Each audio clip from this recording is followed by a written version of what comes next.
Hello everyone, I hope कि आप सब अच्छे होंगे और आपकी स्टडी बहुत अच्छी चल रही होगी।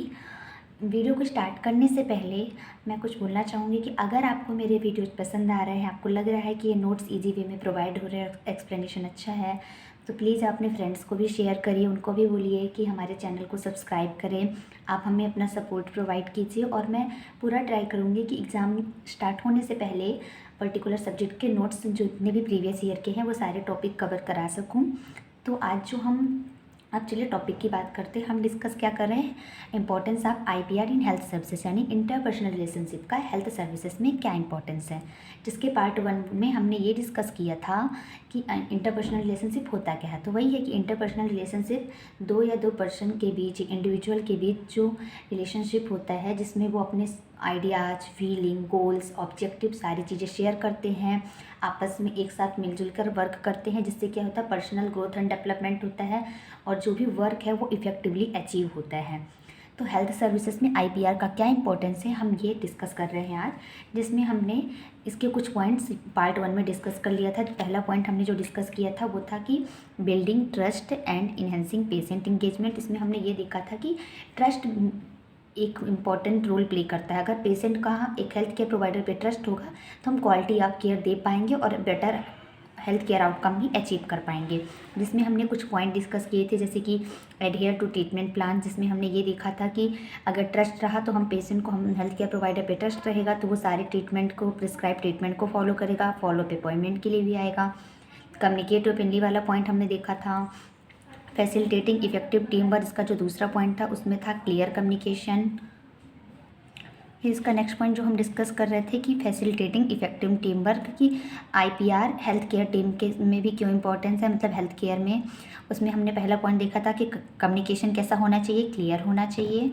इसके बाद हमने उसी का दूसरा पॉइंट देखा था कि शेयर करना डिसीजन मेकिंग, जब कोई डिसीजन लेना तो उसमें भी सबके साथ कोलैबोरेट करके डिसीजन लेना चाहिए। थर्ड पॉइंट हमने डिस्कस कर लिया था पार्ट 1 में कि promoting culture sensitivity and inclusivity, जिसके भी हमने कुछ सब पॉइंट्स डिस्कस किए थे कि respect culture belief, building rapport. Fourth point भी आई थिंक हमने डिस्कस कर लिया था, जिसमें था कि enhancing emotional support and patient satisfaction, जिसमें पहला पॉइंट था कि इमोशनल कंफर्ट देना, वैलिडेशन करना कॉन्सेंट का। इन पॉइंट्स को यहाँ मैं इसलिए डिस्क्राइब नहीं कर रही हूँ क्योंकि पार्ट 1 में मैंने ऑलरेडी सबको अच्छे से एक्सप्लेन कर दिया है, तो टाइम को ध्यान में रखते हुए आप पार्ट 1 को देख सकते हैं। इसमें हम इसके आगे का पॉइंट डिस्कस करते हैं। वही इमोशनल सपोर्ट वाले में ही तीसरा पॉइंट था, increase satisfaction. Patients are more likely to report positive experiences when they feel emotionally supported. इसका मीन्स ये है कि पेशेंट पॉजिटिव रिस्पॉन्स कब देगा, अगर उससे फीडबैक लिया जाए तो वो पॉजिटिव फीडबैक कब देगा, जब पेशेंट इमोशनली सपोर्ट फील करेगा। पेशेंट को लगेगा कि हेल्थ केयर प्रोवाइडर जो है, एज ए नर्सिंग ऑफिसर जो भी है, वो उसको इमोशनल सपोर्ट भी दे रही हैं, इमोशनली भी, उस फिजिकली तो उनकी हेल्प कर ही रही हैं, जो उनको डिसीज हो उससे रिकवर करने में, साथ ही साथ उन्हें इमोशनली भी स्ट्रॉन्ग कर रही हैं, उनको इमोशनली भी सपोर्ट दे रही हैं। जब उनको ऐसा फील होगा तो वो पॉजिटिव एक्सपीरियंस अपना शेयर कर पाएंगे। नेक्स्ट पॉइंट जो है इसका fifth point, reducing medical errors and enhance safety. मतलब मेडिकल, अगर आईपीआर अच्छा है तो जो मेडिकल एरर है, जो गलतियां होती हैं वो भी कम होगी और जो सेफ्टी है वो इनहेंस होगी और इंक्रीज होगी, बढ़ेगी।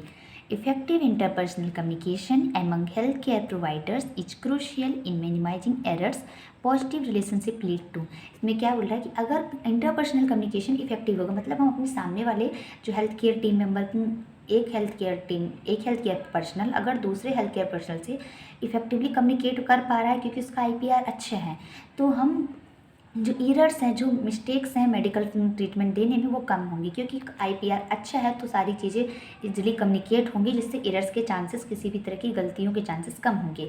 अगर रिलेशनशिप पॉजिटिव है तो क्या क्या होगा, पहले पॉइंट हम देखते हैं, accurate information exchange ensuring that critical patient information is communicated clearly.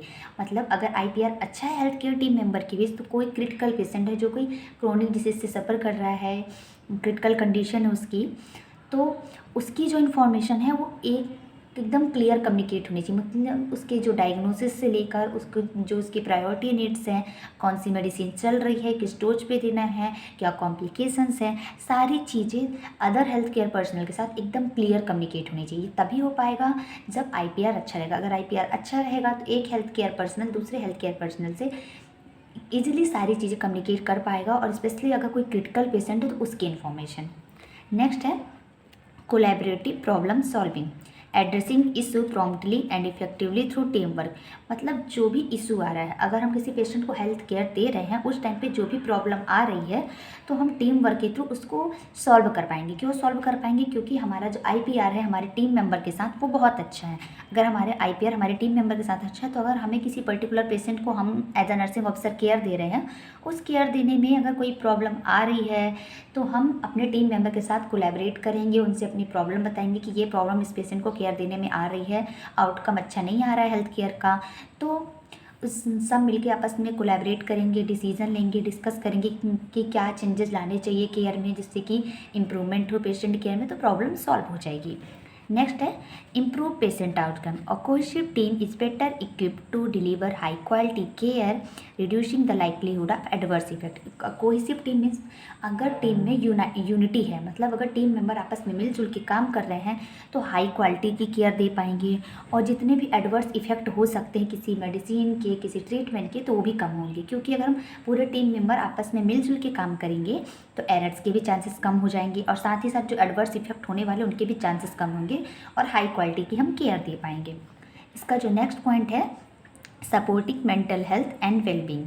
Health care environment can be stressful for both patient and health care provider. IPR contribute to. इसका मतलब ये है कि जो हेल्थ केयर इन्वायरमेंट, जैसे कि हॉस्पिटल हो गया या कोई भी प्राइवेट क्लिनिक, नर्सिंग होम्स होगा, कहीं भी वहाँ का इन्वायरमेंट स्ट्रेसफुल होता है पेशेंट के लिए भी और हेल्थ केयर प्रोवाइडर के। स्ट्रेसफुल क्यों होता है? क्योंकि पेशेंट आ रहा है, किसी भी क्रोनिक डिसीज से सफ़र कर रहा है, तो उस कारण से पेशेंट के फैमिली मेम्बर और हेल्थ केयर प्रोवाइडर पे भी वर्कलोड ज़्यादा रहता है। अगर बहुत सारे पेशेंट एक ही टाइम पे आ गए तो स्ट्रेसफुल होता है। तो IPR कैसे स्ट्रेस को मैनेज करता है वो डिस्कस करेंगे हम।